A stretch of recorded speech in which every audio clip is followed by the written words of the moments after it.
Le thème que j'ai envie de partager avec vous aujourd'hui, c'est le mariage n'est pas le travail. Ça veut dire quoi? Que quand la jeune fille se marie, c'est pas qu'elle a trouvé une source de revenus. Ici, je vais m'adresser d'une part aux parents et surtout à la jeune fille. C'est avec beaucoup de regrets que je constate que dans de nombreuses familles de nos jours, quand la jeune fille a arrêté l'école, soit par faute de moyens ou par autre raison, ou bien après l'obtention de son baccalauréat, les parents ne cherchent plus à la situer. Pour eux, c'est qu'elles ont trop fait. On ne refuse pas, vous avez trop fait, mais vous n'avez pas encore fait l'essentiel, qui est de situer votre enfant. Mais ce que ces dernières font, c'est que quand la jeune fille a arrêté l'école, on lui met la pression de trouver un mari.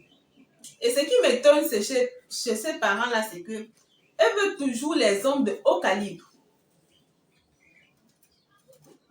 Parce qu'elles veulent se débarrasser de la charge qui est leur enfant.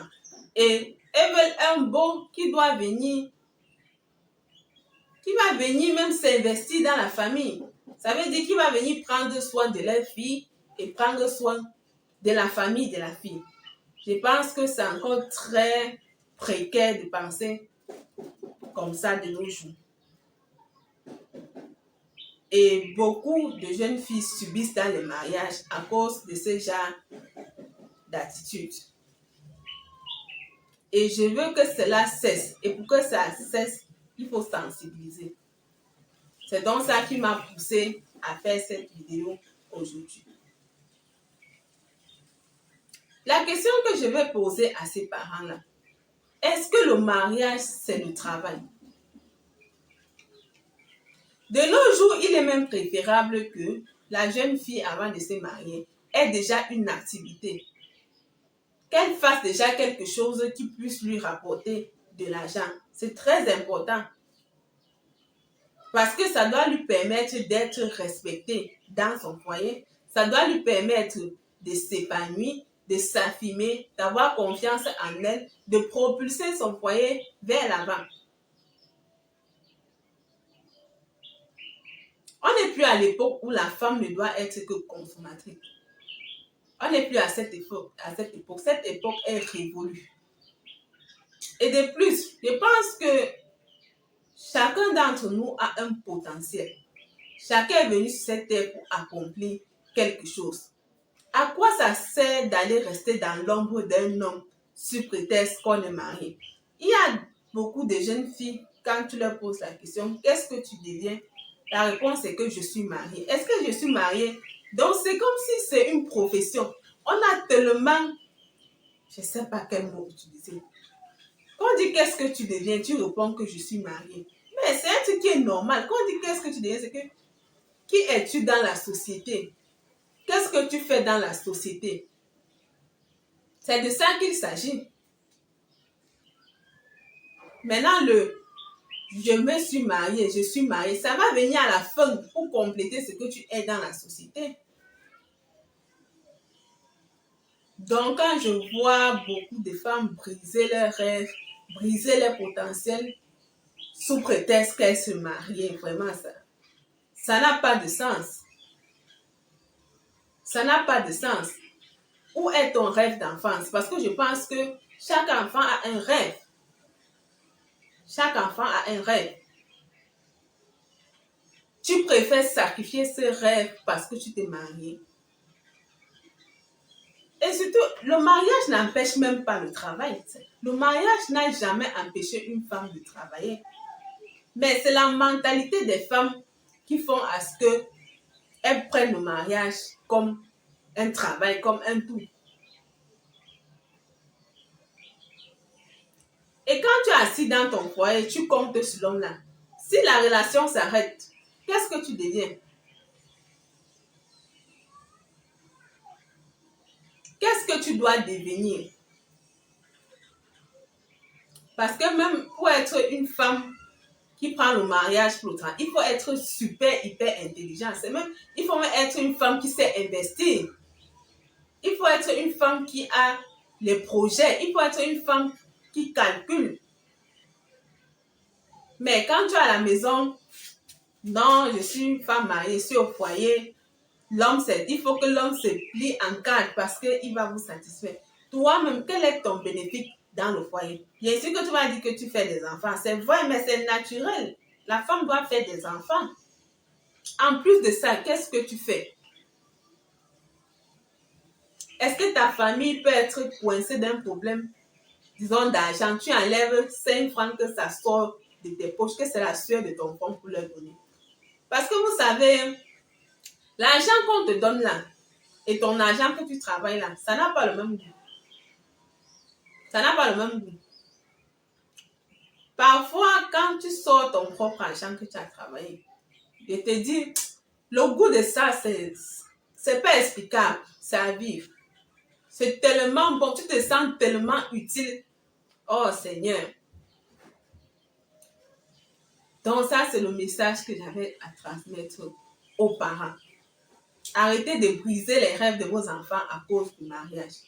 Le mariage, c'est bien, c'est beau, mais laissez le mariage venir simplement, naturellement, pas envoyer l'enfant en mariage avec des intentions qu'elle puisse être votre source de revenus à travers l'homme qu'elle doit épouser. C'est comme ça que vous faites. Les enfants vont suivre n'importe qui dans une grosse voiture parce qu'elle veut vous satisfaire. Non, ça ne doit plus se faire. Combien de jeunes filles ont perdu leur vie en risquant ce genre de choses? Combien? Et vous voulez encore que votre enfant en soit victime?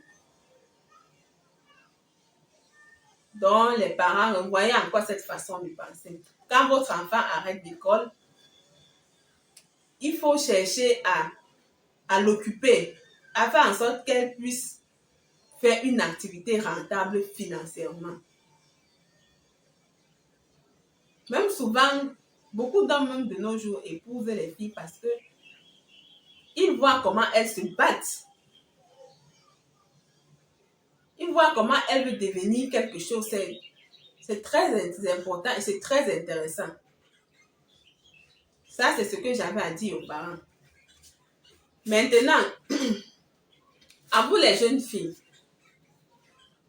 ce que je vais vous dire, c'est que mettez dans votre tête que vous êtes nés pour briller, que vous êtes nés pour vous accomplir, que vous êtes nés pour mettre votre talent en valeur. Et ne pensez pas que se marier, c'est arriver. Non. Ce qui rend même une femme épanouie dans son mariage, c'est son travail, c'est son activité. Parce que quand tu as une activité, ça te permet de réfléchir, de ne pas trop t'accrocher même sur les bêtises que l'homme doit faire. Ça te permet de grandir, de chercher. Et tu vas même constater que plus tu es active, moins tu as les problèmes avec ton conjoint. Je parle des petits problèmes, les discussions inutiles, parce que parfois même il va venir avec les problèmes, mais toi tellement ce que tu as fait demain dans ton activité, c'est très important au point où tu ne comprends même pas ce qu'il est en train de dire. Mais les jeunes filles d'aujourd'hui, elles comptent leur vie sur les sons, dans les poches des sons. Ça ne doit plus se faire. L'homme doit être un plus dans votre vie et non un tout. Parce que quand vous êtes avec un homme et qu'il sait que c'est lui qui fait tout pour vous, ma chérie, le genre de traitement qu'on vous inflige là, c'est un genre, hein? C'est pas facile. Tous les injures, c'est vous. Parce que vous ne faites rien, vous l'énervez. Seulement quand il vous regarde, tu l'énerves. Ce n'est pas que tu as fait un truc de mauvais. Non, c'est juste parce que tu ne fais rien. Donc, les jeunes filles, Arrêtez de prendre le mariage pour le travail. Mariez-vous et travaillez. Donc, c'est mariage et travail. Les deux vont de pair. Quand vous faites ça, vous n'avez pas besoin de tuer un homme pour avoir ses biens. Parce que les filles qui prennent le mariage pour le travail, là, elles sont toujours bizarres. Parce que ce sont des filles qui visent les gars de haut calibre. Hein? Et ces gars ne sont même pas en sécurité. Tu vas voir à un certain niveau, elle va chercher à être veuve heureuse. Et qu'est-ce qu'elle doit faire? Il faut qu'elle tue le gars. Plein de situations se passent de nos jours et c'est fréquent.